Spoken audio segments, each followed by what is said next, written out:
Magandang umaga po mga kabads. Isa na mapagpalang umaga po.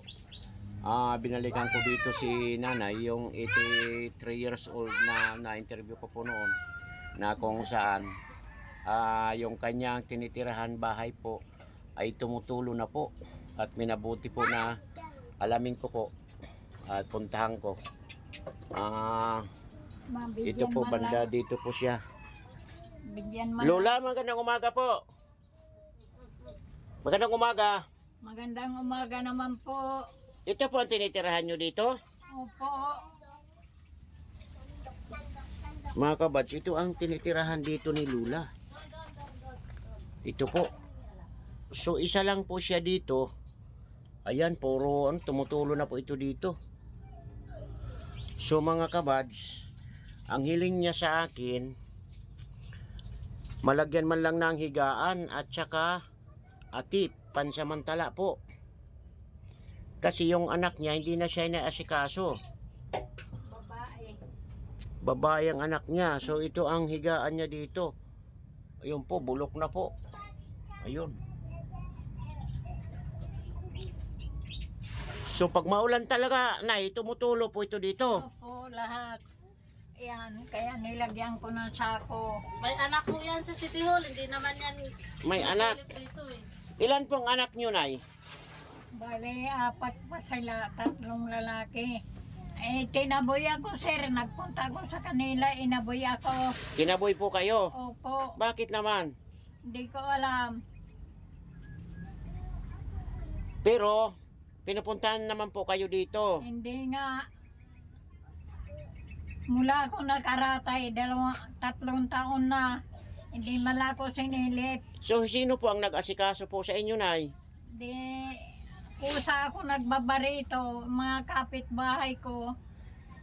Yung nagbibigay-bigay, pagkain ko. Silang tumutulong po sa iyo. Opo. Minsan wala. 3 ang anak mo, lalaki, puro lalaki o puro babae po? Lalaki yung 3. Tapos, yung isang babae. Oo, yung nandyan. Bali, 4 po anak nyo. Opo. Anong trabaho nung lalaki po, ang panganay? Nasa City Hall daw. City Hall. Tapos yung pangalawa po, Carpenter. karpintero. Yung pangatlo, pawang mayroon na po sila mga pamilya. Opo. So marami na rin po kayo apo, hindi na mabilang. Hindi na. Ganun pa man, dapat itong bahay mo, lagyan man lang nila ng atip.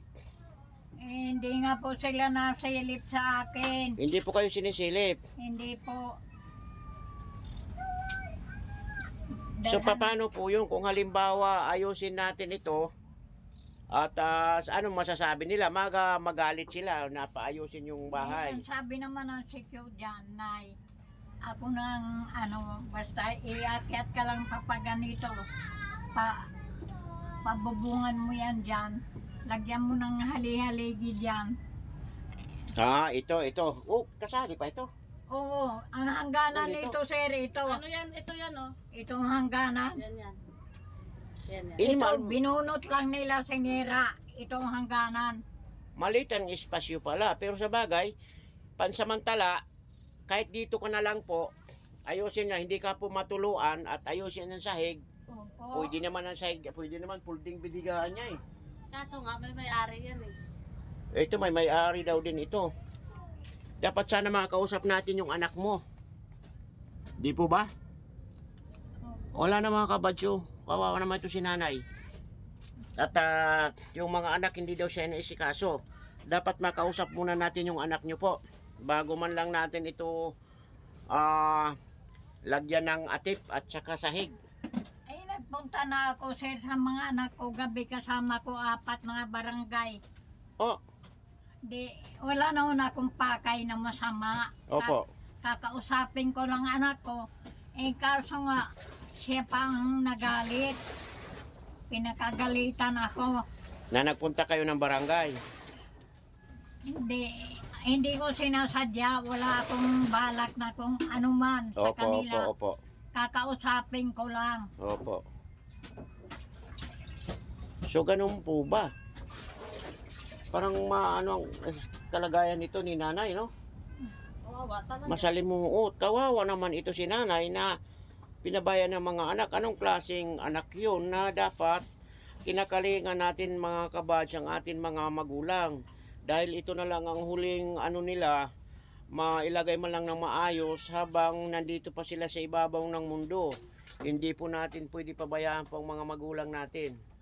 Dahil kung wala sila, wala po tayo dito sa ibabaw ng mundo. Pero ganun pa man si Lola, namimiligro po sa kanyang kalagayan.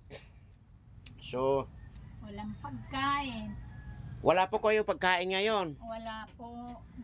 Ano ngayon ang mabibili nyo? Bahala na kung anong mabili ko diyan. O, bili ka ng ano mo ha? Pastel. O to, bili ka muna bigas, kung ano, gatas. Ha? Opo. Kasi pamigayan sa apo mo. Bili ka muna ng makakain mo at pagbalik ko dito, dadalhan kita ng groceries. At alamin ko kung pwede itong bahay mo. Ano ang gusto mo? Lagyan natin ng sahig yung bahay mo? Ang aking Lagyan ng atip?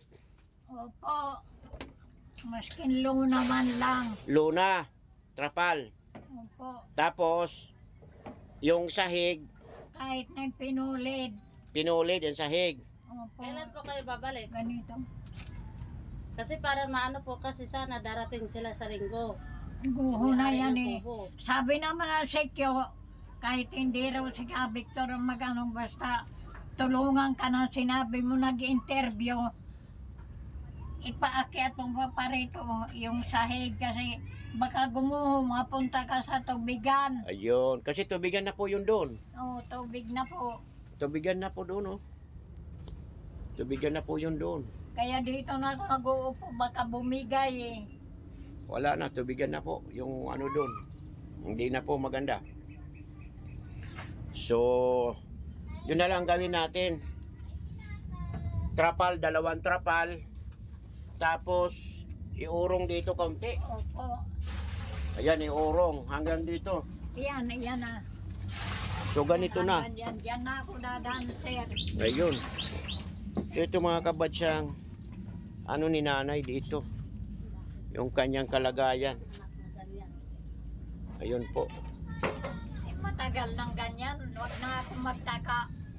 Dahil kung mahal nila ako, yan lang naman, pwede na akong silipin. Ayun, tama po yun, Nay. Tama po yun na sinabi niyo po. Kung mahal ka ng anak mo, asikasuhin ka kahit papano. Kapag Opo. ng pagkain, Hindi nga eh. Wala.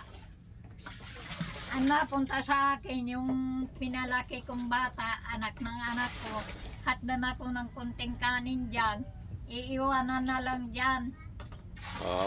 Opo. Kasi yung anak nyo, nung pumunta ko dito noon, kakausapin ko na sana siya, nagmadali siya. Yan. Oo, dito sir, magandang umaga sir. Oo, umaga sir. So ito pala, ano ito dito? Ang gusto ni Wala na, Lula, may tubig na. lagyan ito ng kahit trapal lang. bagsak na kasi ang sahig. Bagsak na, Sira trapal. na ang sahig. Ano, To, sira na. Wala na akong Oo, wala katulugan nga eh. Wala Oo. na. Shout out sir, good morning, magandang umaga.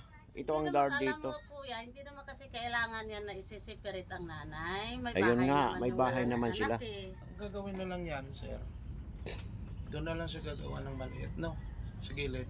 Doon sa katabi nila. Oo. Ganun Wala na. nang space. Pupunta dito Hindi, kasi meron. may-ari sa Oo. Saan? Anong space nung pinagbalagyan nila ng yero dyan? Mayroon yan. Ay, ilog yan eh. Hindi nanay. Kagaya Ganito yan ang doon diskarte, sa amin oh. Ganyan ang diskarte. Itataas lang ang sahig. Oo. Ayun, so doon ka na lang sa malapit sa anak mo kasi ito may-ari naman, mayroon may-ari po. So gawa na lang doon sa Doon. gilid. Katabi ng anak niyo po. Mahirap kasi ito. May mga edad na ayaw na. Kailangan hindi ilayo sa Oo, Kailangan opo. talaga hindi nakalayo sa mga anak yan. Ayun, o apo. apo. So Hindi yun. naman kailangan i-separate Tama, yan eh. Lola. Oh, yun na lang ang magandang gawin. Doon eh, oh, kagaya nung taas nila. Di ba nagawaan nga nila dyan? O, nagawa. Sabi mo akin. O yun Tirahan na sabi. Ayusin daw muna nila yung doon. Ibinigay ba ang pinatira, ang malalakas? Oh, yun na lang po ang ano pag-usapan natin.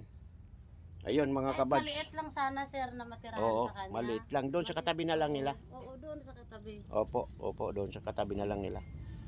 Dito sir, para makita din ako sa TV. Ngayon. Baka, Ayan si Sir, yung guard dito. dalawa kami, puro buong Kayo magkapalitan dyan. Opo. Magandang umaga mga sir. Yung mga bayanin natin security. Yon ang gusto-gusto ni Idol Rafi. Yung mga bayaning security, bayaning OFW, at saka bayaning mga construction worker. Pag nakarating pa yan Di ba? kay Rapi. Yan ang mga bayani ng bayan. Si Mr. SJ De La Cruz, SJ Yokson. Yan ang mga SJ. Okay. Shout out sa inyo lahat dyan. Okay po. Okay mga Kay kabads, Rafi. yun. Salamat. Mamasaya Hanggang dito ako. na lamang po, Kuya Bads Vlog. Paki-like po, paki-share, paki-subscribe po. Paki-pindot na notification bell para updated kayo sa mga upload ni Kuya Bads. Magandang umaga po. Makita kami sa channel.